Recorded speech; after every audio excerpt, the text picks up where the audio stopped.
nagbabalik po ang homepage. Mga ka-homepage, ilang linggo na lamang, pasok ka na naman. Kung karamihan po ay abala sa pamimili ng mga school supplies, ang mga first-time preschool parents naman ay namomroblema pa rin kung saan ipapasok ang kanilang mga anak.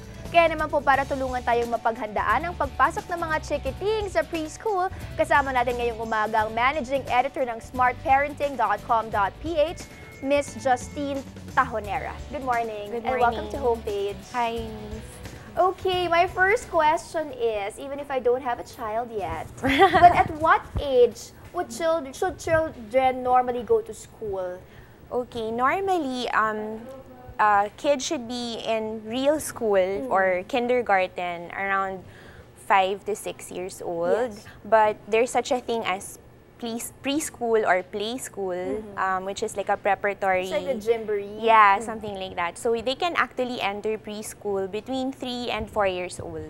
3 or 4 years old. But from the term play school, they don't Yeah. really have a curriculum to follow yet. So most of the time, Right. parang ano to, Play. mingling muna with other kids, Right. diba? Familiarizing with other people. Para when you get to preschool na siguro, you're prepared, diba, to see new faces. Yeah, actually, play school or preschool is supposed to develop the socio-emotional parang aspect of the child, so that when the child's ready to go to school, they have the proper habits, the proper skills like waiting, parang learning how to be patient or independent. Yun yung Right. mga natututo nila sa preschool. Okay, so other than that, what other preparations should, parents, especially mommies, diba? Yeah. Mommies are more hands-on with the children, really, should they make? Well, kasi malapit na pasukan, no? By now, parents should have already chosen the right preschool. Usually, the right preschool, they can tell that by the proximity of the preschool to the house. Like That's a major factor. right, because if you're in preschool, you shouldn't be tired out too often, and you need your nap time pa at that age. So, dapat hindi masyadong malayo yung commute ng child from the school to the house. So, that's one major factor. Another factor would be what kind of place is it? Is it child-friendly? So, for example, yung mga gamit ba, is it very close to the level of the child's height? Like, can they pack away their toys or get books that are close to their height? Parang ganon. So, that's one thing that if the parent So you is have to visiting... do an ocular talaga. Right. Like you go around the school and check every single thing. There, even the things that they play with pala is very important. Yes, parang you The have to make shelves, sure it has to be safe for the kids, and then it's also parang child-friendly height. Yun. But you see, there's actually a whole lot of schools, yung mga gymboree and preschools that are being set up. Para in every corner na lang, especially in Quezon Yeah. City, ang daming nagtatayuan. Now, as a parent, considering these things that you said, but are there like certificates that we have to see also to ensure naman? Because when you prepare them for the big school, which is grade school na, di ba? The school would also look back on your preschool records, di ba? So, Right. kailangan DepEd accredited, mga ganyan. Well, that's one thing that has to be parang a must for parents. It has to be DepEd accredited. And also, it depends on the personality of the child. There's such a thing as traditional school and progressive. So, traditional is more structured, like it's closer to big school. So, usually, if your child is more disciplined or sanay na sa structure, pwede mo siyang ilagay sa what we call a traditional school.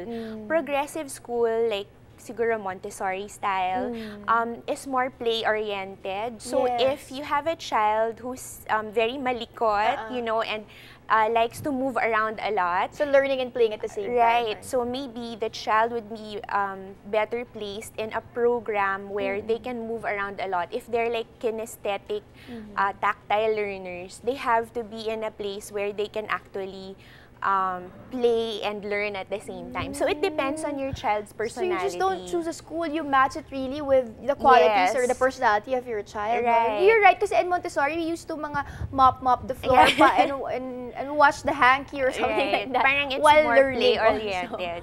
Correct. But being the editor-in-chief of smartparenting.com.ph, the website. Right. I'm sure you've encountered questions from first-time mothers, first-time parents with their preschoolers. Yeah. What are the common how do I say this, mga problems ba or challenges that they have to deal with? Yeah, the number one problem is separation anxiety. Yeah, parang if the child is very used to being with their parents, like when you leave them in school, they'll cry, they'll cling, you know, they'll want to not have the mom and dad leave. Now, the usual way to prepare for that is to make sure that when you're hunting pa lang for the school, dala-dala na yung anak. So, like, so that they can see this is a school, parang, so you do an orientation. In a more relaxed, siguro, scenario, hindi yung you go to school agad. Here, you're just touring. Parang yes, it shouldn't be their first time ever to be separated. Parang dapat may training period yon. So, what they can do is they can introduce the child to the school. If possible, they can introduce them to the staff, to the teachers, like that, so that they know what to expect. Like, oh, this is a school. Parang ganun, and this is what is happening in the school. So, that's one way they can prepare. Another way is to make pre-arrangements now with the teacher. For example, is it okay if I stay for the first few minutes? Some schools kasi they're strict, they don't allow talaga the parents to stay in the classroom. But some preschools allow it na just so that the child is settled down, siguro the first 5 minutes, but the parents really should not linger too long or else the child will really be having an episode there, no? So it has to be something like they do advanced preparation by briefing the child, bringing them to the school, the physical environment, and then getting them used to seeing what they will see in school. For example, books, games, ganyan. And then another way is to make pre-arrangements also with the teacher and the school. Okay, but you're a parent yourself, right? Right. Do you recommend that? Kasi this is just in preparation for school, but we can't help it. I know I have friends who are mothers already, and they just are so attached to their children. They even stop working to take care of the child, diba? So yung attachment na doon, yung bond is there. Do you personally recommend that sometimes naman you kind of drift away from your child also? Of course. Introduce your child to other people, maybe the titas, your friends, or actually what would be helpful is to get them also used to being with kids their age. Like for example, if they have cousins, make sure they get to play with the cousins, they get to play with their play dates. Like uso na ngayon yun, no? The parents arrange play dates among their kids. While the parents are having tea or coffee or something. Actually, we know such a thing as attachment parenting, where in the very early stages of a child's development, they're very attached to the parents. And some people say, baka that's like spoiling the child. But in the very early stages of child development, it's very crucial that they form their bond with their parents, because that actually makes them more independent later on. Yeah. So, kunyari, you pick up the baby when the baby's crying. Diba some people like, wag na, masuspoil yan. That's actually, parang, when you pick up the baby, they're assured that somebody will always be there for them. Such that when they grow older, they feel like, wait, I'm very secure in my parents' love. So now, I can actually move around and explore. Be on my own. Right. So the more attached you are. I haven't heard of this first time. Yeah, the more attached you are to your baby or to your child, it's good for them because they parang foundation siya for their security. And then once the security has been established, now they can explore and now they're more independent. Ayan. So for example, the parents have already chosen a school for their children, and somehow they've dealt with that whole separation anxiety issue. Now, what, in terms naman of baon, syempre, one of the things, the motivational tools, diba, for the children to go to school, here's your baon, you can go to school and see your friends. What are your suggestions and tips for our mothers on what to put there in the lunchbox or that baon kit that they have? Okay. First of all, I really recommend trying not to put plastic food, meaning processed food or food with a lot of preservatives and MSG. Actually, if the parents or if the mom can do it, better if fresh food, like fruits and then maybe a sandwich, you know, with a filling that was newly prepared, like maybe fish or a meat, parang spread. But better if it's not, you know, parang yung prito lang in the morning, tapos ilagay mo na sa loob ng baonan.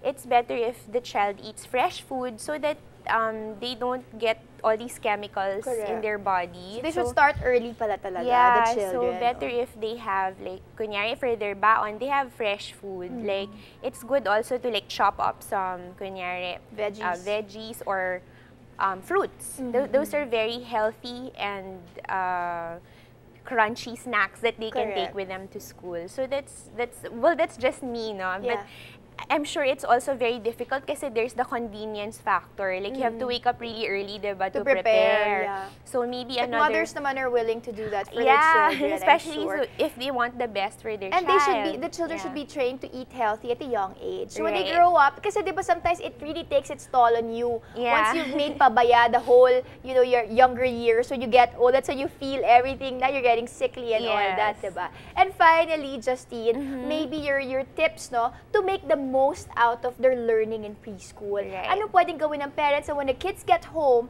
meron silang pwede pang ma-impart na knowledge, pero hindi naman nabobore yung children, pero natututo pa rin. Okay, one important thing that a parent needs to do is to find out the learning mode of their child. Like, there are three major learning modes, especially for the preschool age. It's visual, auditory, or tactile kinesthetic. So visual, these children learn because they see they see illustrations, they look at pictures. And then auditory naman is they like kwento, they like hearing, they like storytelling. And then the tactile kinesthetic, most boys actually are like this, and my son is like this. He likes touching, holding, parang really, like if you need to show him something, you need to demonstrate talaga, like this is how, ma-action. So kids have different ways of learning. So the best person to actually observe this is the parent. And you have to understand that, right? diba? You have to be very observant. Like, oh, ganyan pala, she likes it that way. So that's how you motivate your child, because you know exactly what their personality is like.